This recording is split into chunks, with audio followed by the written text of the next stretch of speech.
내 며느리 민정의 목소리가 날카롭게 울려 퍼졌다. 경찰차의 사이렌 소리와 뒤섞여 내 귀를 찔렀다. 엄마가 가져간 거예요? 엄마 말고 누가 있겠어요? 그 보석 엄마가 예쁘다고 하셨잖아요. 오래전부터 노리고 계셨던 거잖아요. 그 목소리엔 분노와 함께 오래 품어온 속셈을 이룬 듯한 뿌듯함이 스며 있었다. 나는 고개를 깊이 숙였다. 변명할 힘조차 남지 않았다. 울 힘도 눈물도 이제는 남아있지 않았다. 경찰차 사이렌 소리가 고요한 밤을 갈라 세차게 울려 퍼졌다. 그 소리는 귀를 찢는 것만 같았고 내 가슴을 비수처럼 찔렀다. 그 급박하고 거센 소리는 나를 점점 깊은 악몽 속으로 몰아넣었다. 평생 단 한 번도 상상하지 못했던 그 악몽 속으로 붉고 푸른 불빛이 번쩍이며 낡은 담벼락과 창가에서 나를 내다보는 이웃들의 호기심 가득한 얼굴을 비췄다. 모든 시선이 내게 꽂혔다. 나는 그 자리에 얼어붙은 듯 서 있었다. 차가운 수갑이 채워진 이 늙은 두 손은 떨리고 있었다. 매서운 밤바람 속에서 경찰차 쪽으로 한 걸음 한 걸음 옮길 때마다 내 가슴이 내 지난 세월 가족을 위해 쌓아온 추억 하나하나가 짓밟히는 것 같았다. 경찰차의 사이렌 소리가 여전히 밤을 울리고 있었다. 그 소리는 나를 재촉하고 나를 쫓아내는 것 같았다. 그리고 이웃들의 수군거림이 들려왔다.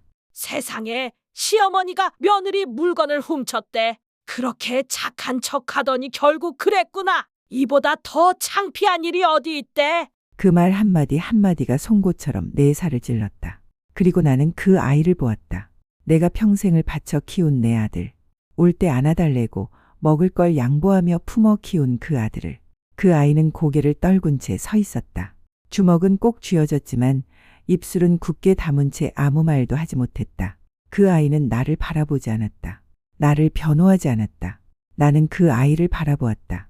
눈물이 터질 듯 북받쳤지만 이미 언제인가 말라버려 더 이상 흐르지 않았다. 아들아, 단 한마디면 돼. 단 한마디만 엄마는 그런 짓을 하지 않았다고 말해다오. 하지만 밤은 너무나 차가웠다.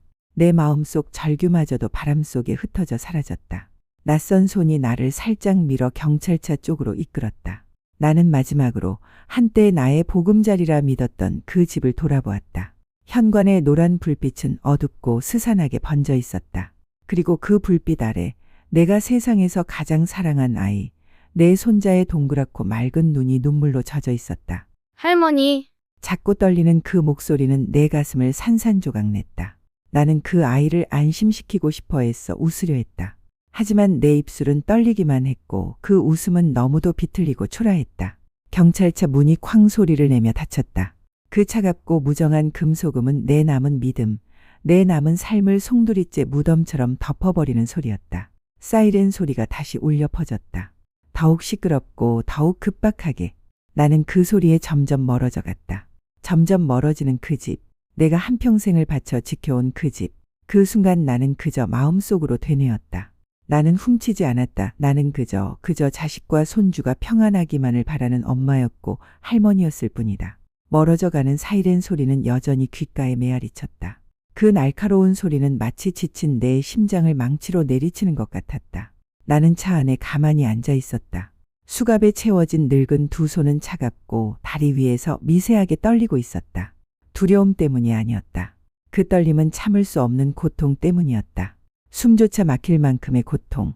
창밖으로 스쳐가는 가로등 불빛이 내 얼굴에 그림자를 드리웠다. 그 얼굴은 한때 남편이 다정히 쓰다듬어 주던 얼굴이었다. 아들이 사랑스럽게 엄마라 부르며 품에 안기던 그 얼굴이었다.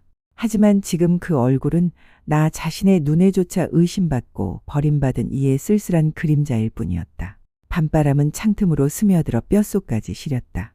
그러나 그 차가움도 방금 들었던 며느리의 독한 말보다 차갑지 않았다.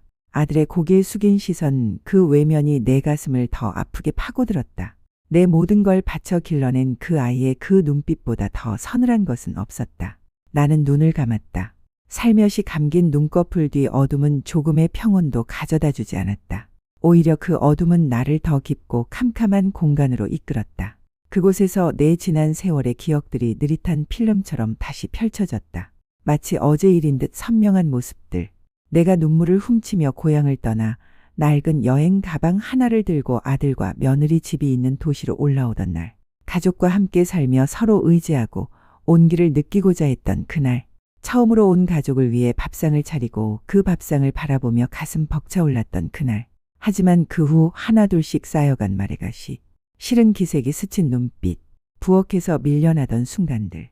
그 모든 것이 날 조금씩 그 집에서 밀어냈다. 내가 평생 마지막 안식처라 믿었던 그 집에서조차. 지금 이 차가 나를 데리고 멀어져 갈 때, 차 바퀴가 구를 때마다 내 안에 남아있던 마지막 믿음, 마지막 희망. 내가 가족이라 불렀던 것들이 하나씩 무너져 내리는 듯했다. 차 안은 조용했다. 멀어져가는 사이렌 소리, 일정하게 울리는 엔진 소리, 그리고 내 가슴 깊은 곳에서 울리는 무거운 심장 소리뿐이었다. 왜 나는 이렇게까지 되었을까? 왜 내 모정이 결국 내 자식에게 이렇게 짓밟히는 날이 오게 된 걸까? 내가 무엇을 그렇게 잘못했단 말인가? 나는 눈을 떴다. 밖은 여전히 새까만 밤이었다. 하지만 그 어둠 속에서 옛 기억들이 물밀듯 밀려왔다. 나는 그날을 또렷이 기억했다. 고향을 떠날 때 낡은 가방 안에는 몇 벌 낡은 옷과 약, 손수 만든 코코넛 강정 한 봉지를 넣어 아들과 손주에게 주려 했다. 낡고 허름한 초가집에서 외로이 지내던 세월을 접고 이제는 가족 곁에서 웃으며 살아보고 싶었다. 그때 아들 재현이 전화 너머로 반갑게 말했다. 엄마, 이젠 우리랑 같이 살아요. 엄마 혼자 고생하지 마세요. 우리 집에 오셔서 손주도 봐주시고 같이 사세요. 그 말을 듣고 내 가슴은 따뜻해졌다. 그날 밤 나는 옷을 개며 잠을 이루지 못했다. 머릿속엔 손주와 나란히 밥을 먹고 퇴근한 아들이 활짝 웃고 며느리가 내게 따뜻한 차를 내어주는 모습이 그려졌다. 그저 누군가가 엄마, 할머니 라고 불러주는 것만으로도 좋았다. 내가 도착한 날 민정은 문 앞까지 나와 나를 반겼다. 밝게 웃으며 가방을 들어주고 다정히 말을 걸었다. 넓고 세련된 그 집에 들어서며 나는 기뻤지만 한편으론 걱정이 앞섰다. 내 아들이 이토록 잘 살게 된 것이 자랑스러우면서도 내가 이곳에서 혹시나 누를 끼치지 않을까 두려웠다. 처음 며칠은 정말 행복했다. 나는 새벽부터 일어나 집을 쓸고 채소를 다듬고 향긋한 미역국을 끓였다. 작은 손주가 나를 보자 아장아장 달려와 내 다리에 매달리며 옹알옹알 할머니, 할머니 부를 때면 내 마음은 그저 녹아내렸다. 하지만 그 행복은 너무나도 짧았다. 처음에는 민정의 말이 그저 조심스러운 부탁처럼 들렸다. 어머니, 이제 쉬세요. 집안일은 제가 할게요. 어머니, 부엌 큰 손 떼지 마세요. 어머니가 힘드실까봐 걱정돼요. 나는 그 말을 들으며 가슴이 막막혔다. 나는 힘들지 않았다. 나는 그저 돕고 싶었고 함께하고 싶었다. 하지만 마음속으로 스스로를 달랬다. 괜찮다. 며느리는 아직 젊고 나는 늙었으니 좀 참자. 그런데 그 말들은 점점 차갑고 날카롭게 변해갔다. 어머니 제발 그만하세요. 자꾸 일만 더 복잡해져요. 부엌에 좀 가까이 오지 마세요. 제가 치운 걸 어머니가 또 어질러 놓잖아요. 나는 그저 말없이 구석으로 물러앉아 부엌의 불길을 바라보며 마음속은 이미 재처럼 식어갔다. 아직도 기억난다. 어느 날 저녁 나는 손주가 쓴 수건을 개고 있었다. 그런데 민정의 목소리가 날카롭게 들려왔다. 어머니, 안 하셔도 돼요. 그냥 두세요. 어머니가 하면 또 다시 해야 돼요. 나는 얼어붙은 듯 서 있었다. 손이 떨렸고 수건이 땅바닥에 떨어졌다. 그렇게 점점 손주도 나에게서 멀어져 갔다. 내가 안아주려 하면 민정은 아이를 데려가며 말했다. 얘야, 할머니 괴롭히지 마라. 할머니는 늙으셔서 쉬셔야 돼.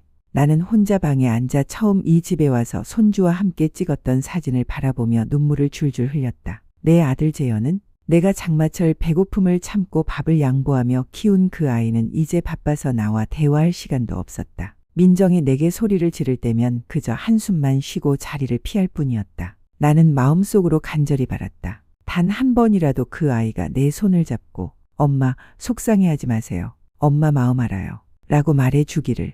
하지만 그 말은 끝내 들을 수 없었다. 그러다 누명은 시작됐다. 내가 냄비를 태웠다느니 접시를 깼다느니 손주를 울렸다느니 세탁기를 고장 냈다느니 나는 매번 허리를 굽혀 사과했고 다음엔 더 조심하려 했었다. 하지만 내가 애쓸수록 민정은 더 따지고 더 날카롭게 쏘아붙였다. 그 집은 이제 내게 두려움의 공간이 되었다. 방에서 나가는 것도 어디든 손을 대는 것도 무서웠다. 밤이 되면 문틈을 스치는 바람 소리, 방 안에서 들려오는 그들의 속삭임이 내 가슴을 베었다. 당신 어머니 때문에 정말 힘들어. 조금만 참아.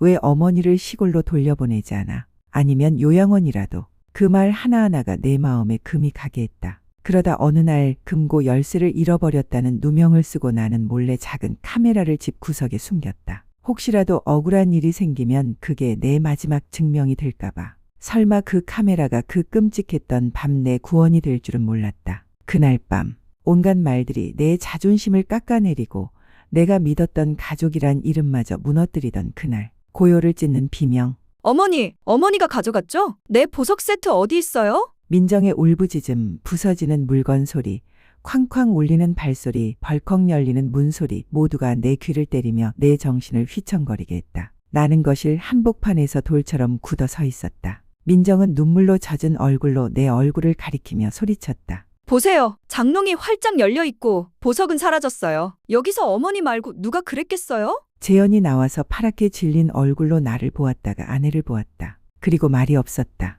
나는 떨리는 몸을 뒤로 물리며 입술이 파르르 떨리며 겨우 말했다. 아니야, 엄마는 안 그랬어. 엄마는 맹세해. 그러나 그 말은 허공 속으로 사라졌다. 민정의 손이 전화기를 집어들었고 그녀는 절규하듯 외쳤다. 여보세요? 경찰이죠? 제발 빨리 와주세요. 시어머니가 제 보석을 훔쳤어요. 저 멀리 골목 끝에서 경찰차 사이렌 소리가 점점 가까워지고 있었다. 그 소리는 밤을 찢는 듯했고 이미 지쳐버린 내 늙은 심장을 무참히 찌르는 것 같았다. 붉고 푸른 불빛이 번쩍이며 그 집을, 내 얼굴을 스치며 내 눈물 자국 위로 그림자를 드리웠다. 이웃들은 어느새 대문 앞에 삼삼오오 모여들었고 누군가는 문틈 사이로, 누군가는 창가의 커튼을 살짝 걷고 나를 지켜보고 있었다. 수군거림이 번지기 시작했다. 세상에, 시어머니가 며느리 물건을 훔쳤대.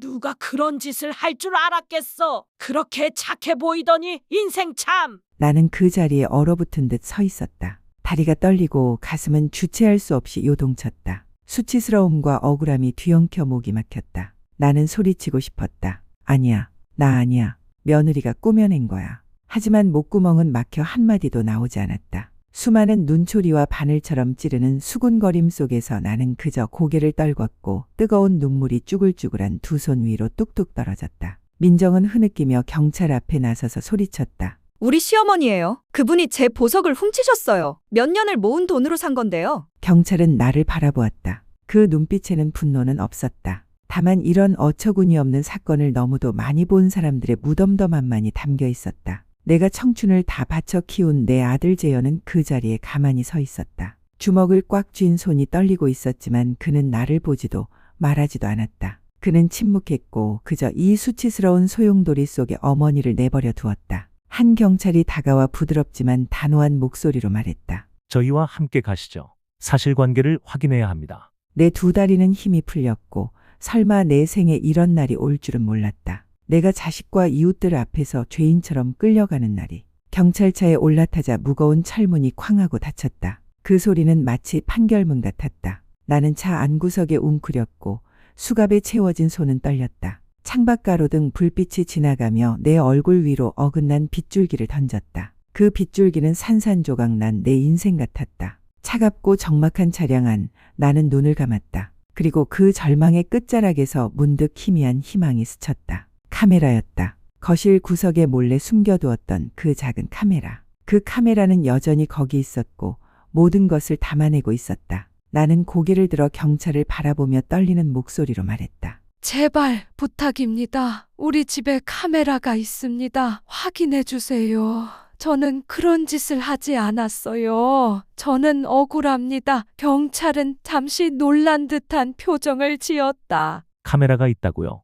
정말입니까? 나는 고개를 끄덕였다. 눈물이 줄줄 흘러 주름진 두 볼을 적셨다. 제발 저를 도와주세요. 저는 나쁜 소리 듣기 싫습니다. 제 손주가 저 때문에 창피한 일을 당하게 하고 싶지 않아요. 경찰은 무전기로 본부와 교신했다. 그리고 한 팀이 다시 집으로 돌아가 카메라를 확인하러 갔다. 나는 경찰차 안에서 두 손을 꼭 맞잡은 채 기도했다. 시간이 멈춘 듯 느껴졌다. 한순간 한순간이 마치 영원처럼 길게 느껴졌다. 마침내 경찰의 전화기가 울렸다. 전화를 받은 경찰은 얼굴이 잠시 굳더니 이내 나를 바라보며 부드러운 목소리로 말했다. 어머니, 카메라에 다 찍혔습니다. 보석은 며느님이 스스로 숨겨놓고 도둑맞은 것처럼 꾸민 것이었어요. 어머니는 억울함을 풀게 되셨습니다.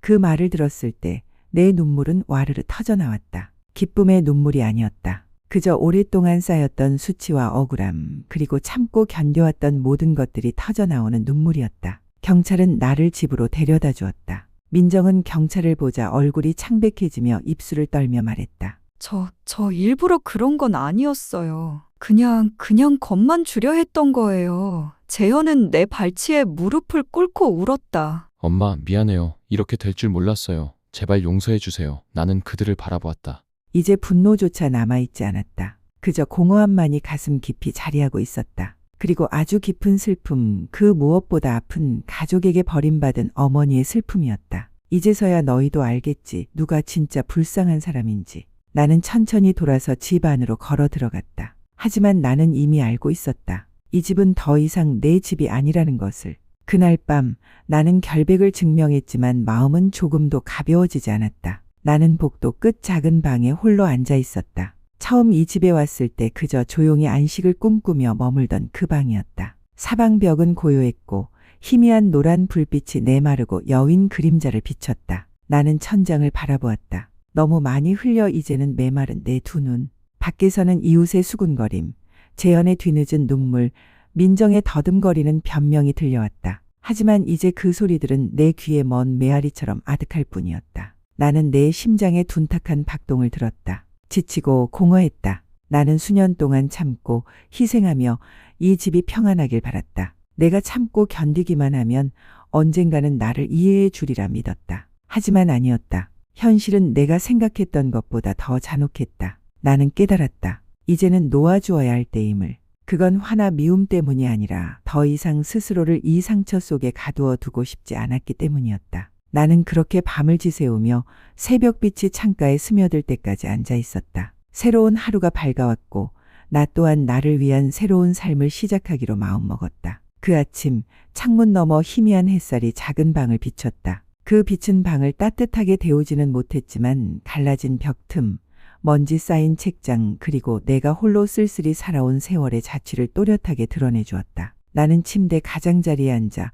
마른 두 손을 맞잡았다. 가늘고 힘없는 손가락이 미세하게 떨렸다. 나는 익숙한 방 안을 둘러보았다. 세월의 빛이 바랜 낡은 여행 가방, 한쪽 옷장에는 손주에게 떠주다 만털옷이 걸려 있었다. 언젠가는 내 마음을 따뜻하게 해주던 이 추억들이 이제는 가슴을 아리게 할 뿐이었다. 나는 손을 뻗어 빛바랜 가족 사진을 집어들었다. 도시로 올라왔던 날 찍은 사진이었다. 그날 모든 게 희망으로 빛나던 시절. 사진 속 나는 가운데에 서 있고 양옆으로 아들과 며느리가 서 있었다. 뒤에는 한때 우리 집이라 부르던 집이 보였다. 그때 우리의 눈빛은 모두 빛나고 있었다. 나는 사진 속 아들의 얼굴을 살며시 어루만지며 쉰 목소리로 속삭였다. 아들아, 엄마는 최선을 다했단다. 이제 엄마도 새로운 길을 찾아야 할 때구나.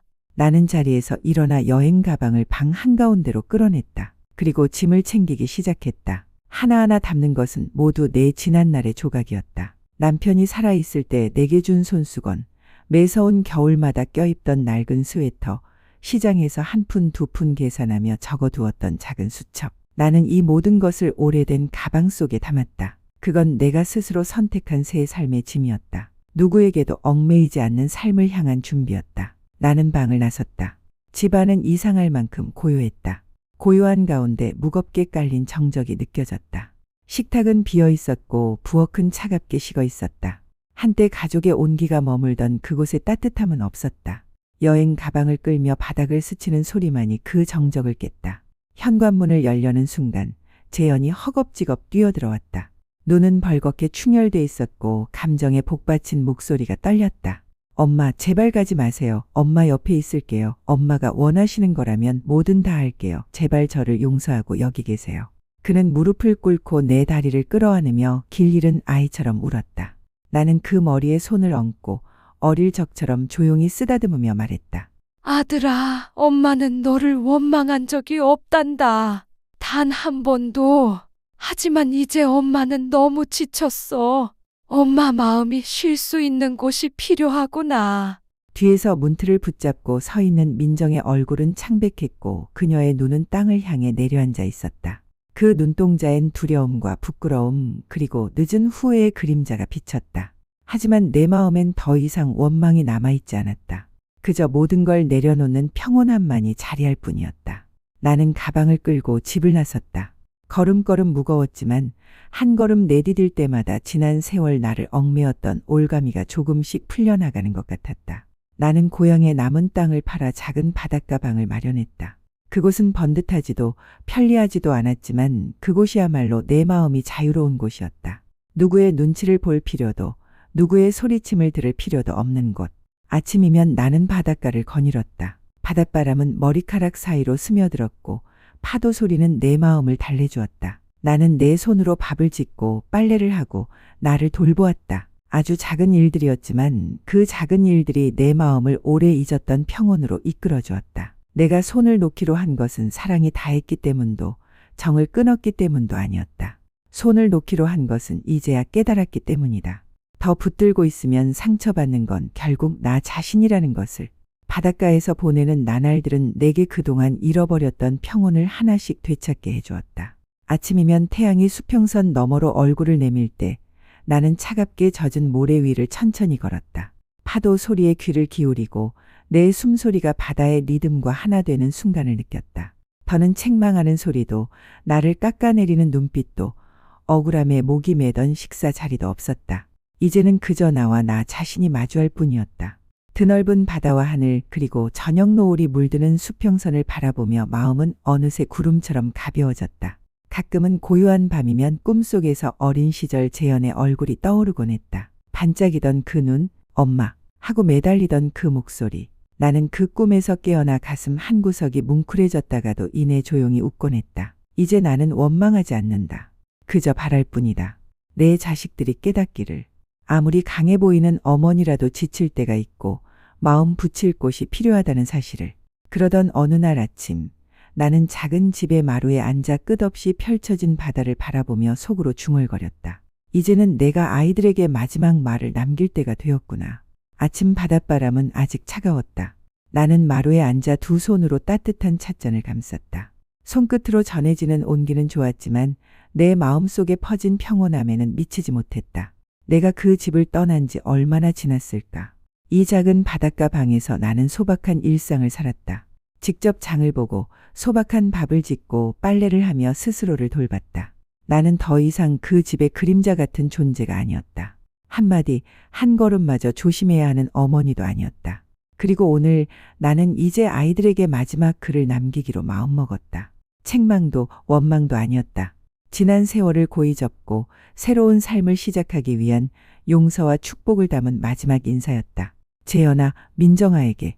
이 글을 쓰는 지금 엄마는 바다 앞에 앉아 있다. 눈앞에는 푸른 하늘과 끝없이 펼쳐진 바다가 있고 등 뒤에는 엄마가 이제 내 집이라 부르는 작은 방이 있다. 엄마는 이곳을 선택했다. 이곳엔 날카로운 말도 따가운 시선도 한숨 섞인 탄식도 없다. 대신 바람이 있고 파도가 있고 짭조름한 바다 내음이 있고 그리고 온갖 세월을 지나온 엄마가 있다. 이제는 그저 마지막 평온을 바라는 엄마가 떠난 것은 너희를 더 이상 사랑하지 않아서가 아니다. 엄마는 여전히 너희를 사랑하고 걱정하고 어린 시절 너희가 엄마를 부르던 그 눈빛, 그 목소리를 그리워한다. 하지만 엄마는 이제 안다. 사랑도 제자리를 찾아야 하고 때를 알아야 한다는 것을. 더 이상 엄마를 맞아줄 따뜻한 집이 아닌 그곳에 매달릴 수는 없다는 것을. 엄마는 그날 집을 나서며 오래된 여행 가방 하나, 낡은 옷 몇 벌, 너희 아버지의 소중한 유품 몇 점, 그리고 기쁨보다는 슬픔이 많은 기억을 가져왔다. 하지만 무엇보다 엄마는 용서를 배운 마음을 가져왔다. 엄마는 민정을 원망하지 않는다. 재현아, 너도 원망하지 않는다. 엄마는 안다. 너희에게도 너희 나름의 아픔과 무거움이 있었다는 걸. 다만 안타까울 뿐이다. 엄마와 너희 사이에 너무 긴 침묵이 생겨 서로의 마음을 더 이상 들을 수 없게 되었다는 것이. 이 글을 쓰는 건 그저 너희가 알아주기를 바라기 때문이다. 엄마는 지쳤단다. 나이가 들어서가 아니라 마음속에 쌓이고 쌓인 고단함이 이제는 엄마를 눌러왔기 때문이다. 엄마는 이 늙은 가슴이 쉬어갈 곳이 필요하다. 남은 숨결 하나하나가 조금은 가벼울 수 있는 그런 곳이. 너희는 부디 아이를 부끄럽게 하지 않기를 바란다. 엄마 품에 안겨 숟가락을 떠먹던 그 아이가 커서 부모를 자랑스러워하며 아버지, 어머니라 부를 수 있기를 바란다. 엄마는 너희가 엄마를 찾아오지 않아도 된다. 사죄하지 않아도 된다. 그저 지금 가진 것을 소중히 여기고 서로를 아끼며 살아가거라. 잃고 나서 후회하는 일은 없도록. 언젠가 너희가 바다를 바라보며 파도 소리와 바람 소리를 들을 때 그저 기억해다오. 엄마는 여전히 이곳에 있고 너희의 평안을 매일매일 빌고 있다는 것을. 엄마는 너희를 사랑한다. 죽는 날까지. 그리고 이제는 멀리서 사랑할 줄아는 법을 배웠단다. 그게 엄마의 평안을 지키는 길이기에. 나는 편지를 곱게 접어 작은 상자에 넣고 책상 구석에 두었다. 바깥을 보니 아침 햇살이 바다 위로 퍼지고 있었다. 바람이 머리카락을 살며시 스치고 내 마음은 구름처럼 가벼워졌다. 나는 이제 놓았다. 하지만 어머니의 사랑만은 결코 놓은 적이 없었다. 방금 전 이야기가 여러분의 마음에 작은 울림을 주었다면 잠시 시간을 내어 채널 구독 버튼을 눌러주시면 감사하겠습니다. 여러분의 구독은 저희가 앞으로도 사람 냄새 나는 따뜻한 이야기, 부모님과 조부모님처럼 자식을 위해 평생을 바쳐온 이들의 삶을 다시금 돌아보고 함께 소중함을 되새기는 이야기를 전하는 데 큰 힘이 됩니다. 이 영상을 사랑하는 가족과 지인들에게도 널리 나눠주세요. 작은 나눔이 모여 효심과 사랑의 메시지가 더 멀리 퍼질 수 있습니다. 여러분의 한 번의 구독, 한 번의 공유가 저희에게는 큰 위로이자 끝없이 이야기의 길을 걸어갈 수 있는 큰 응원이 됩니다. 끝까지 시청해 주셔서 진심으로 감사드리며 여러분과 여러분의 가족 모두 언제나 건강하고 평안하며 사랑이 가득하기를 기원합니다.